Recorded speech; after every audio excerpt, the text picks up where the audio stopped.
Welcome back mga ropa, kwentuhan muna tayo. Pag-usapan natin ngayon ang game ng Golden State Warriors at ito ay kontra ulit sa kupunan ni Anthony Edwards ng Minnesota Timberwolves. Coming into this game mga ropa, yung recent game nila nilang paso lang ng kupunan ng Minnesota Timberwolves, ang kupunan ng Golden State, tinambakan sila nila Anthony Edwards. At coming into this game din mga ropa, ang standing sa kupunan ng Minnesota Timberwolves ay 12-10, samantalang kupunan naman ng Golden State ay tumataginting na 13-9. Ngayon mga ropa, dito sa game na to, nag-experiment na naman si Coach Steve Kerr ng kanyang starting line. At sa bandang huli ng game mga ropa, makakambak pa sana ang kupunan ng Golden State Warriors dito at matatalo na naman sana ulit sila. Buti na lang mga ropa, hindi nangyari yun at hindi yan pinabayaan ng kupunan ng Golden State. Ngayon mga ropa, ito ang game analysis at breakdown. Golden State Warriors versus Minnesota Timberwolves. Simulan na natin to. Okay, game. Ngayon mga ropa, ito yung sinasabi kong new starting lineup ni Coach Steve Kerr. Nag-try na naman siya ng bago. Starting point guard dito mga ropa si Stephen Curry. Shooting guard dito si Buddy Hield. At ang kanyang starting forwards dito ay si Gary Payton at si Jonathan Kuminga. At ang kanyang starting center dito ay si Draymond Green. Small ball lineup literal ang first five dito ng Golden State Warriors. Take note mga ropa, di nga pala naglaro si Andrew Wiggins dito sa game na to. At starting sa game na to mga ropa, mainit agad ang pinapakita ni Anthony Edwards. Nakapenetrate siya dito sa depensa ng Golden State Warriors. Teardrops, easy money yan para kay Anthony Edwards. Basket is good. At ang gamit nga pala ng depensa dito ng Golden State Warriors mga ropa, man-to-man defense. Pero dito sa possession na to, again si Anthony Edwards ang may hawak ng bola. Nag-set ng high screen dito si Rudy Gobert mga ropa at ginamit naman niya ni Anthony Edwards. Hindi naman nakadrop defense dito si Draymond Green mga ropa, kaya nakasabay siya dito sa 3-pointer ni Anthony Edwards. Pero kahit well defended ang 3-pointer ni Anthony Edwards mga ropa, pasok pa rin ang tira na yan ni AE. Another basket na naman para kay Anthony Edwards. This time 3-pointer, basket is good. At dahil sa mainit na panimula ni Anthony Edwards mga ropa, lumamang agad dito ang Minnesota Timberwolves 14-7. At ito mga ropa, tignan natin tong ginawang gameplay dito ng Golden State Warriors. Ang ganda ng ginawa nila play dito para ma-open si Stephen Curry sa may top of the key 3-pointer. Pansinin natin na manggagaling si Stephen Curry dito sa may paint, sa may gitna. At pansinin din natin yung tatlong players dito ng Golden State Warriors na nasa ibabaw sila. Pinakang gitna si Draymond Green dito sa may top of the key. At kasama niya dyan si Buddy Hield at si Jonathan Kuminga. Ngayon mga ropa, ang ginawa ni Stephen Curry ay nagset siya ng screen dito sa defender ni Buddy Hield. At the same time mga ropa, pansinin agad natin ang ginawa dito ni Draymond Green. Tumakbo na si Buddy Hield doon sa may kabilang side para maging successful na yung switch niya sa defender ni Curry. At ang screen nga na to ni Draymond Green ang naging game changing dito mga ropa. Dahil pagdaan ni Stephen Curry sa screen na yan ni Draymond Green, automatic mga ropa, yung defender ni Stephen Curry kuwang-kuwa ni Draymond Green sa screen na yan. At ang tendency outcome mga ropa, nakaswitch si Rudy Gobert sa depensa kay Stephen Curry dito sa may top of the key. Ang problema mga ropa, nakadrop defense dito si Rudy Gobert. Ayan talaga ang main goal ng kupunan ng Golden State Warriors dito sa play na to mga ropa, ang makuha si Rudy Gobert doon sa may 3-pointer sa defense. At successful nga itong nagawa ng Golden State Warriors mga ropa.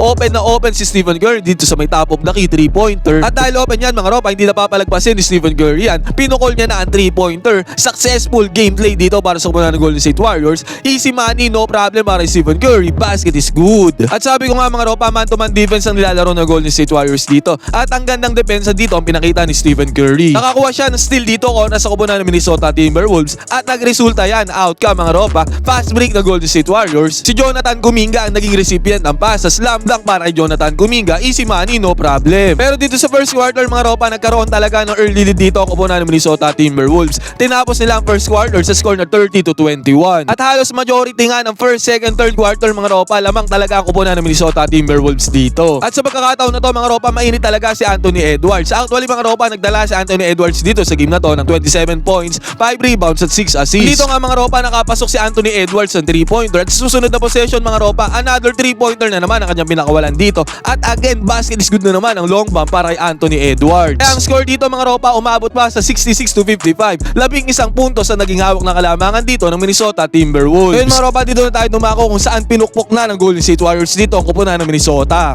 Nagsimula yan dito mga ropa, nakahabol ang kupunan ng Golden State Warriors. 83-81 na ang score dito. At dito mga ropa, transition offense ng Golden State. Hindi pa fully established dito yung depensa ng Minnesota, kaya ang dali lang nakatakbo dito ni Kevon Looney doon sa may gitna. Open lane na open lane mga ropa, kaya pagkapasa sa kanya dito ng ball, a basket is good agad para kay Kevon Looney. All 83 na ang score. At good defense din talaga ang nilaro ng Golden State Warriors dito sa game na to mga ropa. Dito possession ng Minnesota Timberwolves. Nasundutan na Jonathan Kuminga dito si Anthony Edwards at ang tendency outcome niyan mga ropa doon sa kabilang banda. Nakakuha ng 3-pointer dito sa may left side corner si Brandon Podziemski. Pero agaran naman nakabawi dyan ang kupunan ng Minnesota Timberwolves sa kanilang version ng 3-pointer. Kaya ang tendency mga ropa, all 90 ang score. Pero grabe ang ginawa ni Stephen Curry dito mga ropa, hindi siya pumayag na tabla ang score pagpasok ng fourth quarter. Paubos na ang oras mga ropa, si Stephen Curry may hawak ng bola, humanap siya ng spot dito ng open space para ibitaw ang pagkalayo-layong 3-pointer na to mga ropa. Buzzer beating 3-pointer yan kung papasok pumapasok at pumasok nga ang 3-pointer na yan ni Stephen Curry mga ropa. Kaya pagpasok ng fourth quarter mga ropa, 93-90 ang score, may 3 puntos na hawak na kalamangan ng kupunan ng Golden State. At dito na sa fourth quarter nagkabakbakan mga ropa, pero sa opening minutes ng fourth quarter mga ropa, na control ng Golden State ang kalamangan kontra sa Minnesota Timberwolves. Atake ni Stephen Curry dito mga ropa, natrack niya ang depensa ng Minnesota Timberwolves. Kaya nung nagbintes ang tira dito ni Stephen Curry, wala nang bumabantay dito kay Kevon Looney sa may putback. Easy 2 points agad para kay Kevon Looney. At sa sunod na possession mga ropa, ang gandang pasa ni Stephen Curry kay Kevon Looney na kumakat dito sa may gitna. Kaya ang tendency outcome mga ropa, easy 2 points na naman para kay Kevon Looney. Basket is good. Sa pagkakataon na yan mga ropa, opening minutes pa lang ng fourth quarter, 97-91 na ang score, lamang ang kupunan ng Golden State. At sabi ko nga mga ropa, maganda ang depensa nilalaro ng Golden State dito sa game na to. Block ni Gary Payton dito ang tira ni Anthony Edwards na nagresulta yan ng fast break ni Gary Payton mga ropa. Again, easy 2 points na naman para sa kupunan ng Golden State. At sinundan pa yan ang possession na to ng Golden State mga ropa, yung signature high screen nila dito naman sa may right side wing. Agarang ginamit ni Buddy Hield ang screen na yan mga ropa. Ang tendency outcome, open na open siya dito sa may wing 3-pointer. Kaya ang score dito mga ropa, umabot sa 11 puntos ang kalamangan na hawak ng Golden State Warriors, 102-91, 7 minuto mahigit ang natitira sa 4. 102-91 nga ang score mga ropa. Dito na lumabas yung trauma ng Golden State Warriors na kapag sa endgame ay nahahabol at nakakambak sila ng kalaban. Sa pagkakataon na to mga ropa, sunod-sunod na puntos ang ginawa ng Minnesota Timberwolves. At dito mga ropa, naistilan pa sila ng Minnesota Timberwolves, kaya dalawang back-to-back 2 points agad ang tinala ng Minnesota. At sa possession na to mga ropa, nakakuha pa ng magandang play ang Minnesota Timberwolves dito sa may 3-pointer.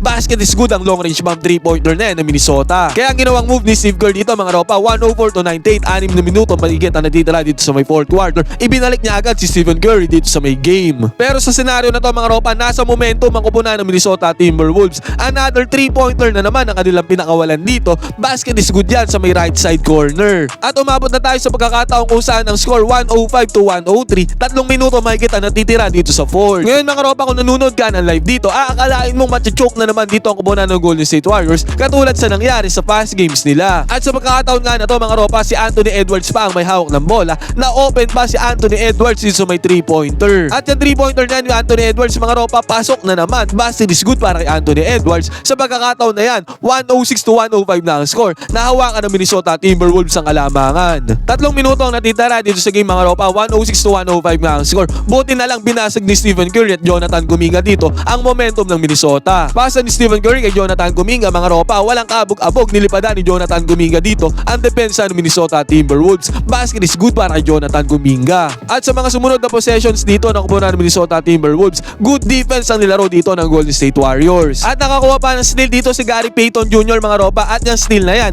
nag-end up yan sa fast break ng kupunan ng Golden State Warriors. Pasa ni Stephen Curry dito sa may left side corner, 3-pointer kay Buddy Hield. Pasok naman ang tira ni Buddy Hield mga ropa dito sa may 3-pointer. Kaya ang score dito, 112-106. Napako sa 106 na score ang kupunan ng Minnesota Timberwolves. At sa possession na to mga ropa, si Draymond Green ang may hawak ng bola. Slam dunk ni Draymond Green mga ropa, open lane dito ang depensa ng kupunan ng Minnesota. Sa slam dunk na yan mga ropa, napa-night gesture dito si Draymond Green. 114-106 ang score mga ropa. Hindi na nakahabol dito ang kupunan ng Minnesota Timberwolves. Panalo ang kupunan ng Golden State. Nakabawi sila kila Anthony Edwards. Ngayon mga ropa, ano masasabi nyo dito sa game na to ng Golden State Warriors? Nakapanalo ulit. Pwede kayo mag-comment dyan sa baba ng inyong opinion. Magkwentuhan tayo.